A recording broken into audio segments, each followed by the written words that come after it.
మా latest videos కోసం మా ఈ తెలుగు న్యూస్ ఛానల్ సబ్స్క్రైబ్ చేసి గంట సింబల్ యాక్టివేట్ చేసుకోండి. ఈ నెల 15న అతిపెద్ద అమావాస్య రాబోతుంది. ఇది 3 సంవత్సరాలకి ఒక్కసారి వచ్చే అధిక అమావాస్య. ఈ అమావాస్య సోమవారంతో కలిసి వచ్చింది గనుక దీనిని సోమావతి అమావాస్య అని కూడా పిలుస్తారు. ఇది చాలా పవర్ఫుల్ గనుక ఈరోజు మర్చిపోకుండా ఈ 2 వస్తువులను కొని ఇంటికి తెచ్చుకుంటే చాలు, కోటి రూపాయలు దొరుకుతాయి. సాక్షాత్తు లక్ష్మీదేవి మీ ఇంటి లోపలికి కోట్ల రూపాయలతో అడుగు పెడుతుంది. ఎందుకంటే ఈ 2 వస్తువులు లక్ష్మీదేవికి ఎంతో ప్రీతికరమైనటువంటి వస్తువులు. ఈ వస్తువులు ఖర్చుతో కూడుకున్నవి కాదు. పేదవాళ్ళు కావచ్చు, లేదా మధ్యతరగతి వాళ్ళు కావచ్చు, అలాగే ధనికులు, ఇట్లా ఎవరైనా సరే మీ అందరికీ అందుబాటులో చాలా తక్కువ ఖర్చులో దొరికేటటువంటి ఈ 2 వస్తువులను గనక మీరు ఇంటికి తీసుకొచ్చుకుంటే జీవితంలో ఊహించని అంత డబ్బును, ధనాన్ని, ఐశ్వర్యాన్ని పొందుతారు.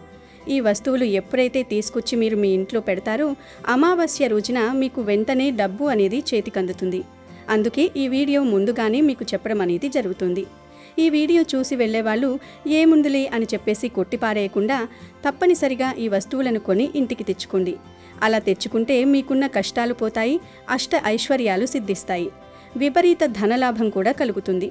మరి ఇంతకీ ఈ అమావాస్య రోజు ఏ వస్తువులను కొని ఇంటికి తెచ్చుకోవాలి అనే విషయాన్ని ఈ వీడియోలో చాలా వివరంగా తెలుసుకుందాం. ఫ్రెండ్స్, అంతకన్నా ముందు ఈ వీడియోకి ఒక లైక్ కొట్టి శ్రీమాత్రే నమః అని ఒక కమెంట్ పెట్టి మాకు సపోర్ట్ చేయండి. ఈ సోమావతి అమావాస్య రోజు అందరూ కూడా శివాలయానికి వెళ్ళే ప్రయత్నం చేయండి. ఎందుకంటే సోమావతి అమావాస్య రోజు శివాలయానికి వెళ్తే శివుడి అనుగ్రహంతో పాపాలన్నీ కూడా పోతాయి, మనశ్శాంతి కలుగుతుంది. అలా శివాలయానికి వెళ్ళినప్పుడు శివుడిని పాలతో కానీ నీళ్లతో కానీ అభిషేకించండి, బిల్వ దళాలను సమర్పించండి. ఇలా చేస్తే చాలా మంచిది. కనుక సోమావతి అమావాస్య రోజు తప్పనిసరిగా అందరూ కూడా శివాలయానికి వెళ్ళండి. లేదు మాకు శివాలయానికి వెళ్ళే వీలు లేదు అనుకునేవారు ఇంటి వద్ద శివలింగం ఉంటే ఆ శివలింగానికి అభిషేకం చేసుకోండి, చాలా మంచిది. చాలామంది శివలింగాన్ని ఇంట్లో పెట్టుకోవడానికి భయపడిపోతూ ఉంటారు, కానీ భయపడవలసిన అవసరం ఏమీ లేదు. ఎవరైనా సరే ఇంట్లో చిన్న శివలింగాన్ని పెట్టుకోవచ్చు. కాకపోతే ఏంటంటే అలా శివలింగం పెట్టుకుంటే ప్రతిరోజు ఆ లింగానికి అభిషేకం చేయాలి, నివేదన చేయాలి. అలా ప్రతిరోజు అభిషేకము చేయగలిగే వారే శివలింగాన్ని ఇంట్లో పెట్టుకోవాలి. లేదు మాకు ప్రతిరోజు అభిషేకం చేయటం కుదరదు అనుకునేవారు మాత్రం శివలింగాన్ని ఇంటిలో పెట్టుకోవద్దు. జస్ట్ శివపార్వతుల ఫోటో పెట్టుకొని పూజించండి, చాలు, సరిపోతుంది. కాబట్టి ఈ సోమావతి అమావాస్య రోజు మీ ఇంట్లో శివలింగం ఉంటే అభిషేకం చేసుకోండి. శివలింగం లేనివారు శివపార్వతుల ఫోటో ముందు దీపారాధన చేసుకుని బిల్వపత్రాలను శివుడికి సమర్పించండి. ఇలా సోమావతి అమావాస్య రోజు గుడికి వెళ్ళినా లేదా ఇంట్లో శివుణ్ణి పూజించినా కష్టాలు పాపాలు పోతాయి, మనశ్శాంతి కలుగుతుంది. అమావాస్య సోమవారంతో కలిసి వచ్చింది కనుక దీనినే సోమావతి అమావాస్య అంటారు. ఇది చాలా శక్తివంతమైన అమావాస్య. సోమావతి అమావాస్య శివరాత్రి కంటే గొప్ప పర్వదినము. కోటి సూర్యగ్రహణాలకు సమానమైన శక్తి ఈ రోజుకు ఉంటుంది.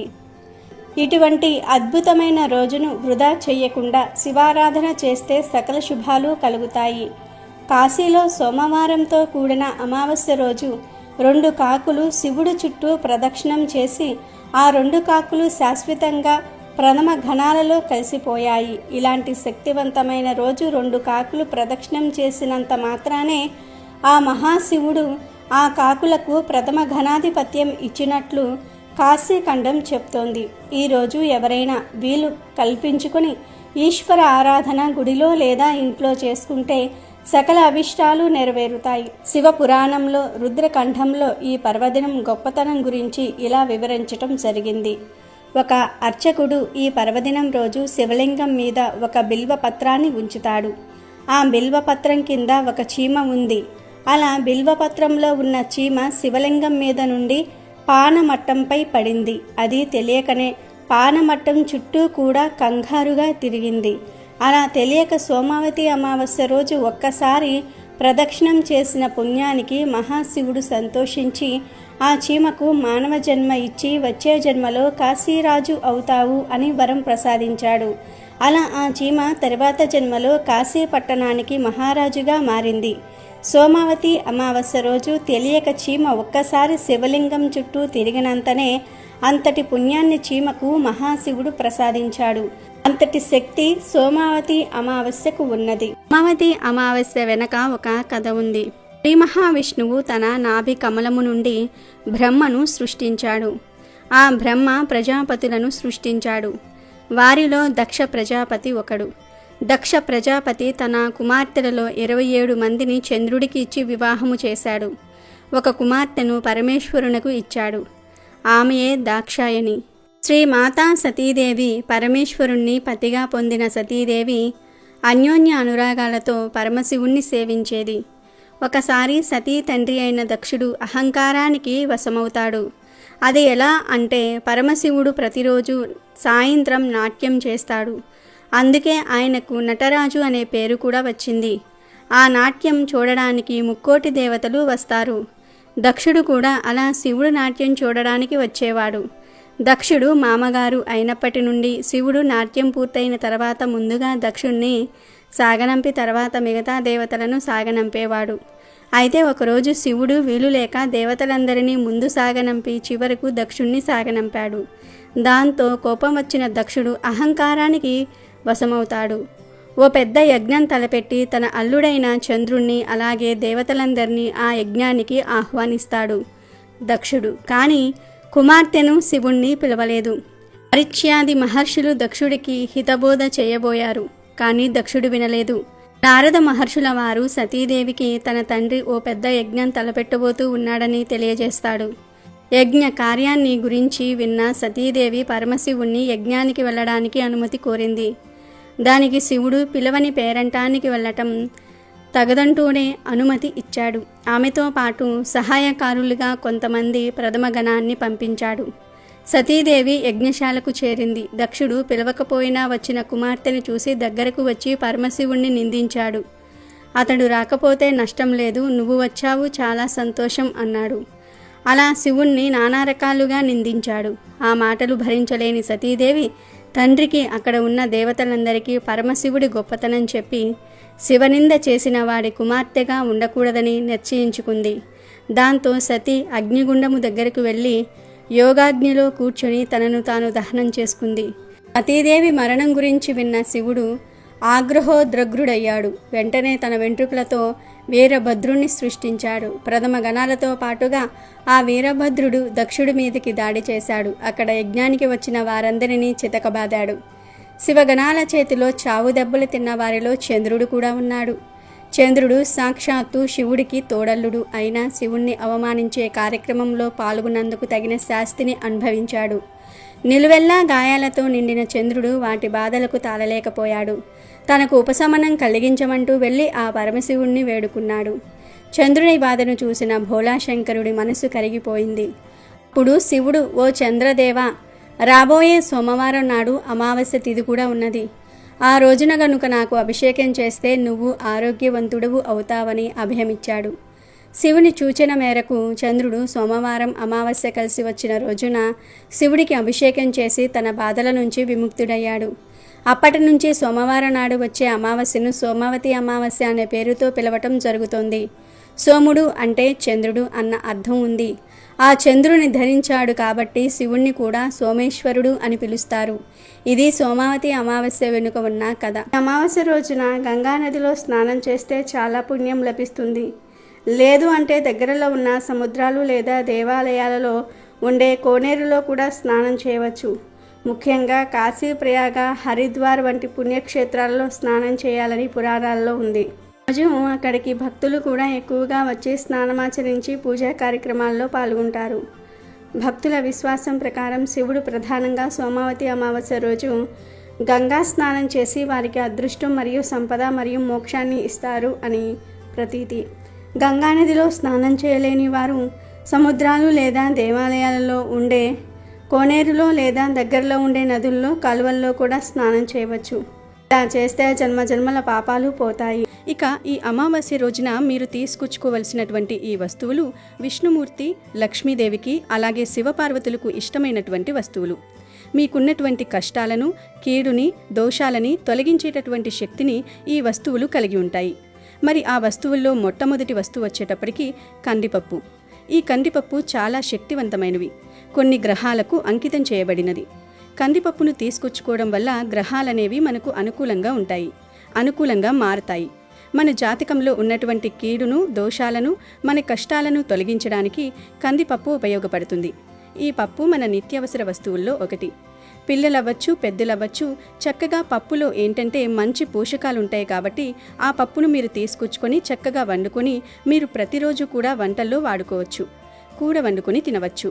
లేదా ఈ పప్పులు ఎవరికైనా దానంగా ఇచ్చినా కూడా చాలా మంచి ఫలితాలు వస్తాయి. గనక ఈరోజు కందిపప్పును కొని ఇంటికి తెచ్చుకోండి. 1 కేజీ లేదా అర కేజీ ఇలా మీ ఇష్టాన్ని బట్టి ఎంతో కొంత పప్పును కొని తెచ్చుకునే ప్రయత్నం చేయండి. ఇక తర్వాత రెండవ వస్తువు ఏంటంటే రాళ్ళ ఉప్పు. దీన్ని రాక్ సాల్ట్ అంటారు, గల్లుప్పు అంటారు, దొడ్డుప్పు అంటారు. ఈ ఉప్పు సాక్షాత్తు లక్ష్మీదేవి స్వరూపం.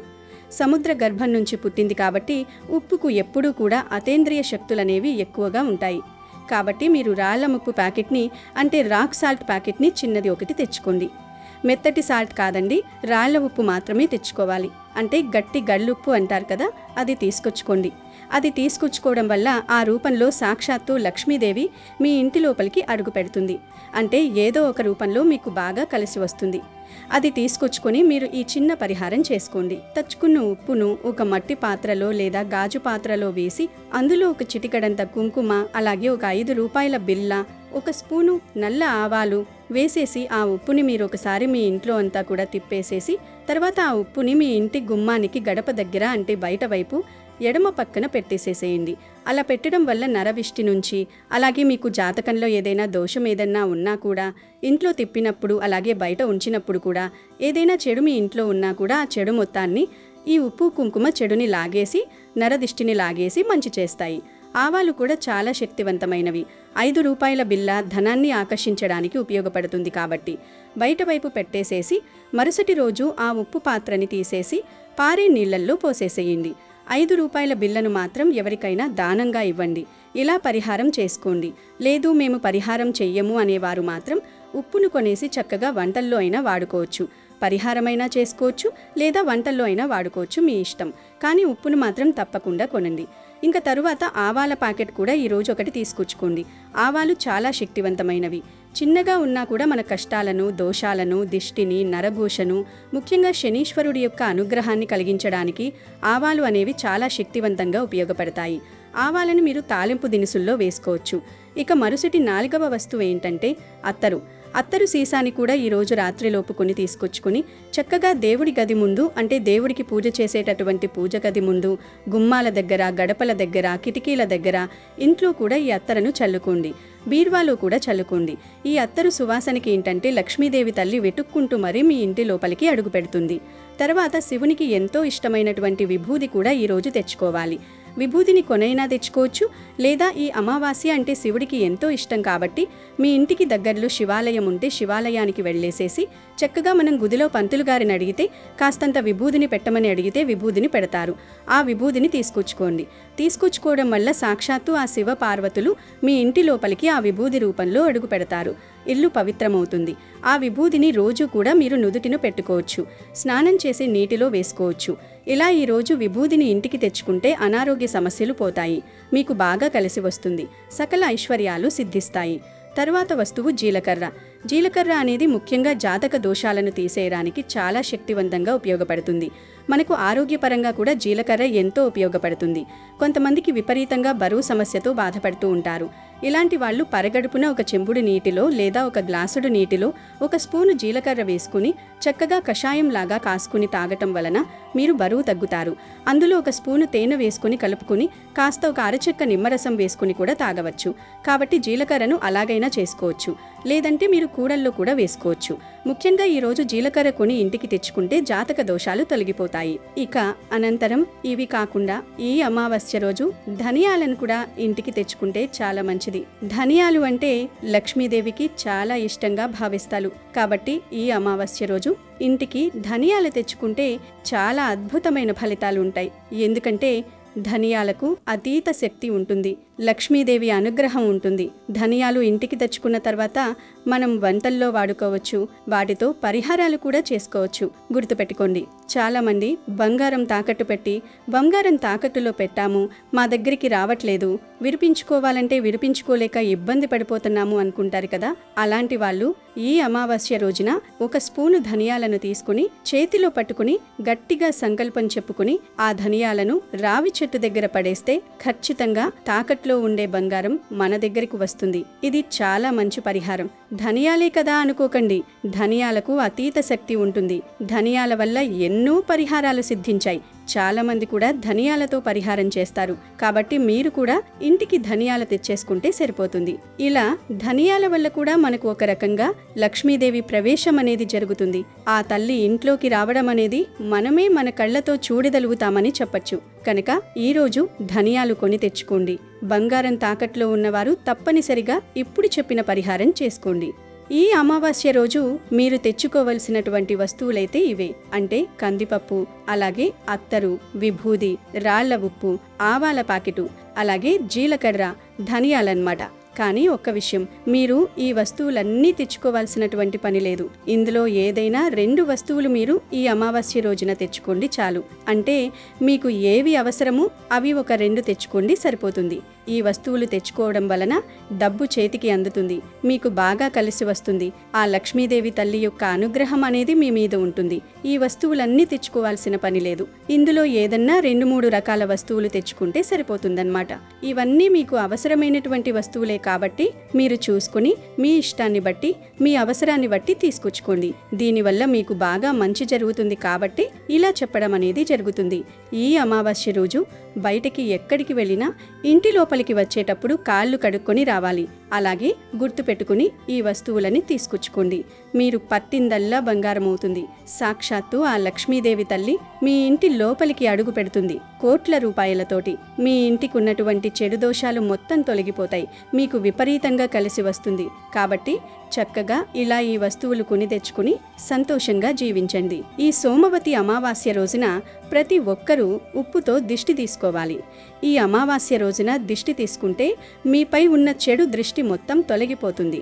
జాతక దోషాలన్నీ తొలగిపోతాయి. ఈ సోమవతి అమావాస్య రోజున మీ ఇంటి ముందు ఒక గుమ్మడికాయని కట్టుకోండి. గుమ్మడికాయ అంటే మహాలక్ష్మి స్వరూపం. ఏ ఇంటి ముందు అయితే గుమ్మడికాయ ఉంటుందో ఆ ఇంట్లో కష్టాలే ఉండవు. అమావాస్య రోజున గుమ్మడికాయ కట్టుకుంటే మీ ఇంటికి చాలా మంచి జరుగుతుంది. మీ ఇంటికి ఒక గుమ్మడికాయను తెచ్చుకుని దానికి గంధం రాసి కుంకుమ బొట్లు పెట్టి మీ ఇంటి ముందు కట్టి ధూపం వేయండి. గుమ్మడికాయ కట్టలేని వారు కలబంద ముక్కను కట్టుకోండి. అలాగే ఈ అమావాస్య రోజున ప్రతి ఒక్కరూ మీ కాలికి నల్లదారం కట్టుకోండి. అమావాస్య రోజున నల్లదారం కట్టుకుంటే మీపై నరదిష్టి పడకుండా మీరు చేసే పనిలో ఎలాంటి అడ్డంకులు లేకుండా ఉంటాయి. చాలామంది మేము పోయిన నెల అమావాస్యకి కాలికి నల్లదారం కట్టాము కదా, ఇప్పుడు మళ్ళీ కట్టాలా అని అడుగుతూ ఉంటారు. మీరు కాలికి కట్టిన నల్లదారం పవర్ నెల రోజులలో పోతుంది కనుక నెల ప్రతి అమావాస్యకి నల్లదారాన్ని తీసేసి ఏదైనా చెట్టు మీద పడేసి మళ్ళీ కట్టుకుంటే మంచిది. దిష్టి తగలకుండా ఉంటుంది. ఎప్పుడో ఒక్కసారి వచ్చే ఈ సోమవతి అమావాస్య రోజున కొన్ని పనులు చేయడం వల్ల జన్మజన్మల దరిద్రాలన్నీ తొలగిపోయి అఖండ ఐశ్వర్యం ప్రాప్తిస్తుందని, అన్ని కష్టాల నుంచి బయటపడవచ్చని పండితులు చెబుతున్నారు.